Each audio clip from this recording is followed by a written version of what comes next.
The fourth point, pertaining to al-wasatiyah within the Islamic belief in comparison with other religions. And so, in the Islamic creed, so this is the fourth point, the Islamic creed or belief is also balanced in terms of the way it sees its prophets, in the way that it sees and views its prophets, peace be upon them all, alayhi salam. Between the Jews, so this is the first group, between the Jews who denied the prophets and killed them. So it was known in the history of the Jews that they denied the prophets, rejected them when they came to call them to the message of God, and they also fought them and killed them. And so Allah subhanahu wa ta'ala mentions in that point regarding the Jews that Allah subhanahu wa ta'ala says in Surah Al-Baqarah verse 87. Surah Al-Baqarah verse 87. That Allah subhanahu wa ta'ala says, أَفَكُلَّمَا جَاءَكُمْ رَسُولٌ بِمَا لَا تَهْوَى أَنفُسُكُمْ إِسْتَكْبَرْتُمْ فَفَرِيقًا كَذَّبْتُمْ وَفَرِيقًا تَقْتُلُونَ. And Allah subhanahu wa ta'ala says, is it that whenever there came to you a messenger with what you yourselves desired not, meaning things that opposed your desires, O Jews, things that you did not like, things that you disliked, right? If a messenger came to you saying, that this is not permissible, to stay away from such and such, and to do such and such. Every time that a prophet would come to you with something that you yourself desired not, you yourself disliked, you grew arrogant. So Allah is addressing them, saying that every time that they would do that, you puff up and become arrogant. Some you disbelieved and some you killed. And so they disbelieved and rejected in the prophets and they killed them. And so that was one extreme. And they have ascribed to them filthy things. So this is once again the Jews, they've ascribed, likewise the Christians, but they described to the prophets things that cannot even be repeated. Filthy and evil things that in their books they have about the prophets of Allah. And some of these things are things that are impossible, well, rather all of these things are things that are impossible to emanate and to come from a prophet. A prophet of Allah, a prophet that was sent by Allah, sent by God to mankind, to be an example for them to follow, to be a moral person, a person who's following that which he himself is conveying to his people. That the things that the Jews attributed and described these prophets with are things that are impossible to ever be attributed to a prophet of Allah. And so that was the Jews. And also between the Christians who have gone to extremes and have exaggerated when it comes to the prophets, and they have associated partners with Allah as it pertains to those prophets. So, and those less than them also, not just the prophets themselves, but also those less than them, in matters that are from the rights of Allah alone. And so we have the Jews on one side who would deny and disbelieve in the prophets and kill them. And then we would have the Christians on the other side who would exaggerate in their love for Isa alayhi salam, for example, in Jesus. They would exaggerate to the point where they would give them attributes of divinity, attributes that belong to Allah alone. So there's a question here from one of the students. It says, if it lies within the fitrah of the humans to believe in Allah, then why do we still see major atheists not believe if the belief of Allah suffocates them? Is it arrogance? No, it's arrogance. It's as simple as that. The main reason why atheists do not believe in Allah is because they do not want restrictions. They do not want to leave the immorality and the sins that they do and the lives that they live, and they do not want to give those things up in order to follow the restrictions or follow the law of a God. And so the easy way and the scapegoat and the easy way out of that is to deny the existence of that God altogether.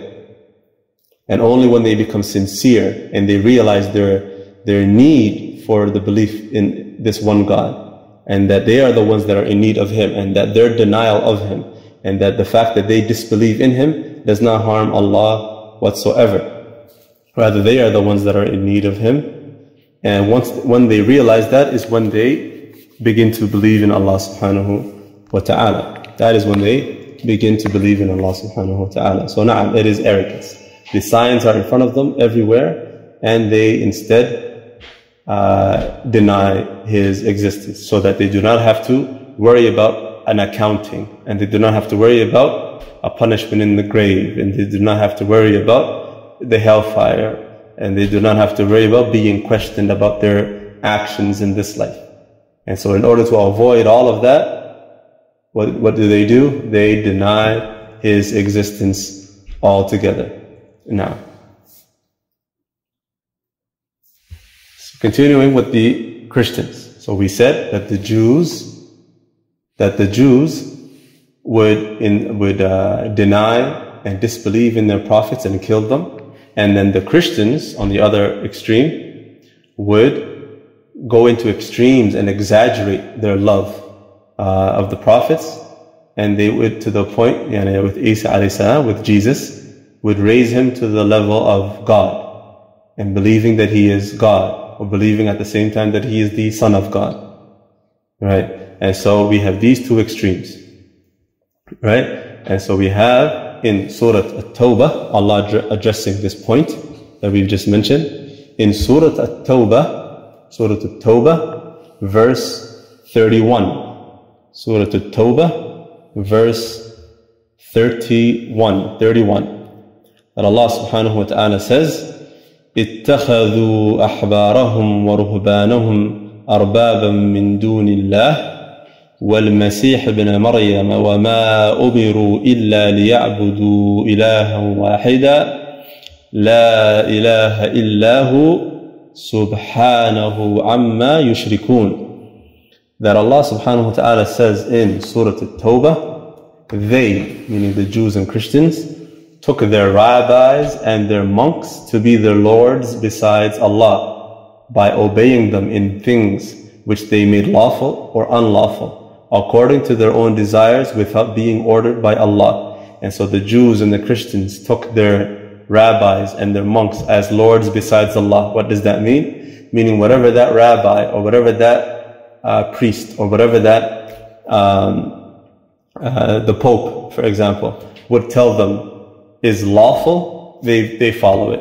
And whatever he tells them is unlawful, they follow it, regardless of that going against what God Himself, Allah subhanahu wa ta'ala Himself, deems as lawful and unlawful. And so they would not believe in they would not follow the laws of God or Allah Himself. Rather, they would follow whatever their priests and their monks and their rabbis made lawful for them. Now, the verse here is Surah At-Tawbah, verse 31. Surah At-Tawbah, verse 31. And as for the Muslims, who is, once again, as we mentioned, wasat, balanced between this extreme and that extreme. The religion of Islam, so the Muslims, then they have believed in all of the prophets all together and love all of the prophets all together. And they do not differentiate between any of them.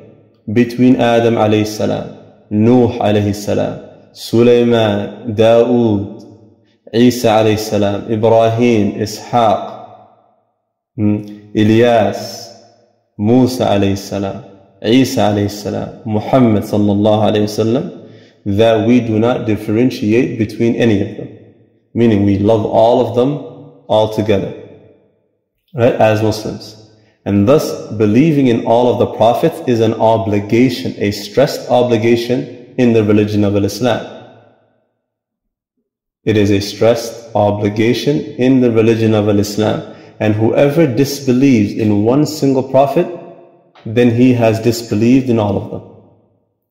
And whoever insults or mocks or disrespects even one of the prophets, then that person is deemed a disbeliever in the religion of Islam. That person is deemed as not being a Muslim no longer. And so the prophets in the religion of Islam, all of them have a high status in Islam. They have a high status in Islam. And so Allah subhanahu wa ta'ala mentions regarding that point in Surah Al-Baqarah, verse 136. Surah Al-Baqarah, verse 136. Surah Al-Baqarah, verse 136. So this is the point here, that we as Muslims believe in all of the prophets, that we love all of the prophets, and we do not go into extremes. We do not go into extremes in terms of worshipping those prophets or attributing to them characteristics or attributes that belong to Allah alone. So Allah says in Surah Al-Baqarah, verse 136, قولوا آمنا بالله وما أنزل إلينا وما أنزل إلى إبراهيم وإسماعيل وإسحاق ويعقوب والأسباط وما أوتي موسى وعيسى وما أوتي النبيون من ربهم لا نفرق بين أحد منهم وَنَحْنُ لَهُ مُسْلِمُونَ. And Allah subhanahu wa ta'ala says, say, O Muslims, we believe in Allah and that which has been sent down to us, and that which has been sent down to Ibrahim, Ismail, Ishaq, Yaqub, and to Al-Asbat, yani the offspring of the 12 sons of Yaqub. And that which has been given to the prophets from their Lord. And that which has been given to the prophets from their Lord.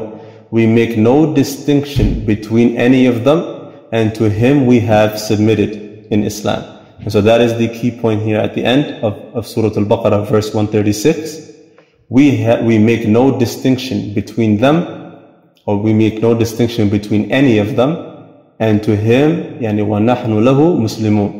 And to Him we have submitted. This concludes the third point, the first aspect of the third point, which is the balance of the religion of Islam in between the other religions. In the balance of the religion of Islam in comparison to all other religions, mostly the Jews and the Christians. And bi'idhnillah, in tomorrow's lesson we will learn and we will study the second aspect, which will be the balance between the saved group and the correct group within Islam and their beliefs in comparison with all other groups and sects that have deviated from the straight path. And so we will understand that they are called Ahl Sunnah wal Jama'ah. Ahl Sunnah, so those who follow the Sunnah of the Messenger of Allah sallallahu alayhi wasallam in accordance with the understanding of the companions of the Messenger of Allah, and believing in that which they believed in at that time, not adding anything to it, not subtracting anything from it, not changing anything and distorting anything or misinterpreting anything. And so those who stayed upon that way throughout history, they were distinct and they were distinguished from all other groups. So we have in Islam many groups who say that they are Muslim and that they are following the correct path. However, we also find within Islam many different Muslims believing many different things. And so how do we know which one is correct? Inshallah, we will know and we will come to know that